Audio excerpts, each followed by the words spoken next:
Hi everyone, I'm Zan, and this year we're celebrating Pride Month with 30 trans, non-binary, and gender fluid characters across multiple mediums such as comic books, mangas, movies, TV shows, and video games. The 30 selected are hidden for now, but each character will have either come out in the 2020s or have been first introduced in 2020s.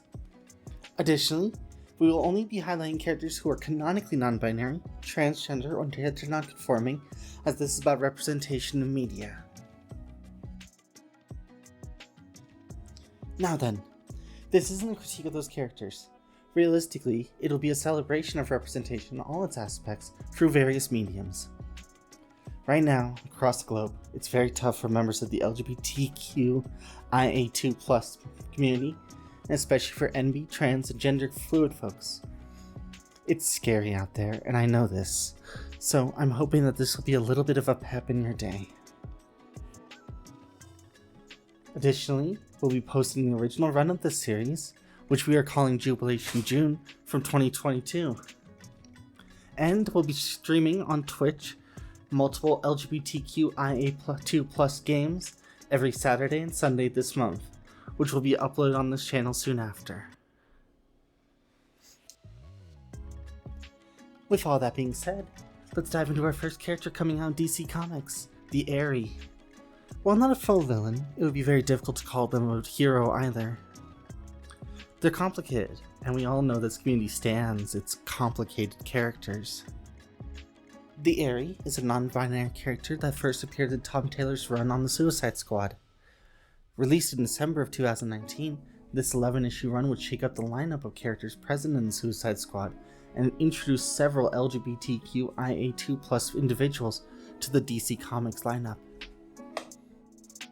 We find the Aerie as part of the Revolutionaries, a freedom-fighting group who is composed of post-humans, a term in the DC universe used to refer to metahumans who have been created through often illegal experimentations. The Revolutionaries lead a strike force operations against corrupt corporations, business magnates, and help oppose destructive actions such as the burning of the rainforest. The Aerie is a non-binary child of the president of Badanashi. Badanashi is a complicated area in the DC universe, a small polytheistic island nation in the South China Sea. While previously it was led by a group governed via interpretation of prophecies, it is now a burgeoning democracy. Unfortunately for the small island nation, it's under constant threat from quote-unquote rising waters caused by global warming, and recently a group of scientists began experimenting on the populace to quote find a solution to that problem. These people were the ones that worked on the Aerie. They were kidnapped, and the people who abducted them tried to convince the president to allow a buyout of the land in Badanashi in order to regain their child. However, the president refused to participate as it was against her principles, and she knew it would doom the country itself. With the ransom demand refused, the kidnappers sold the Aerie off to experimenters.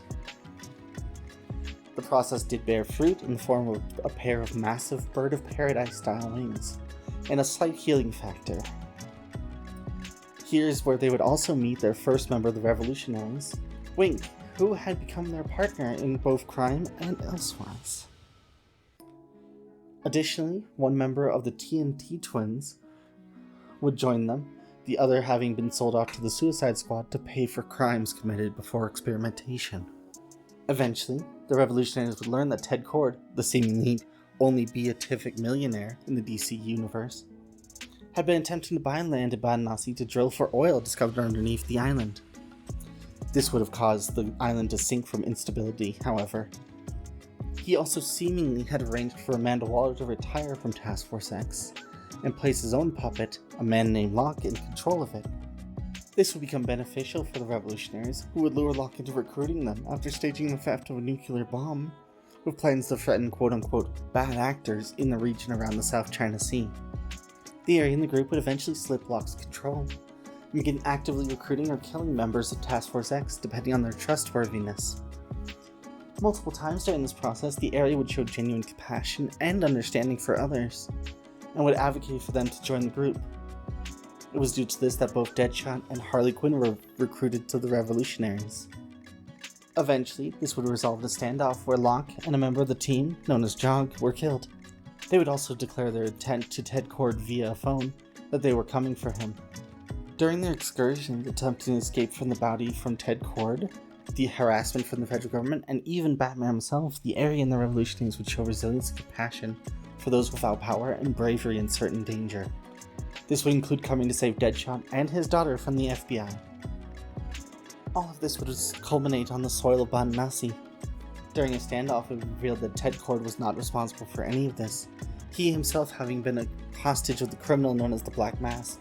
During the fighting that followed, Deadshot would die in the arms of the Aerie, after having been mortally wounded by the criminal. The Aerie would take off in pursuit of the Black Mask with his partner Wink in tow. During the confrontation, they would learn that the Black Mask, as a failsafe, had set up the missing TNT twin to explode with the force of a nuclear bomb. This is because the twins store explosive potential over time in their body, and, if prevented from releasing it, would become catastrophic. After this was learned, the Black Mask would try to disguise himself as Wink, while she and the Aerie were separated, only to be immediately discovered by the flying freedom fighter because, quote, Wink is a foot and a half shorter.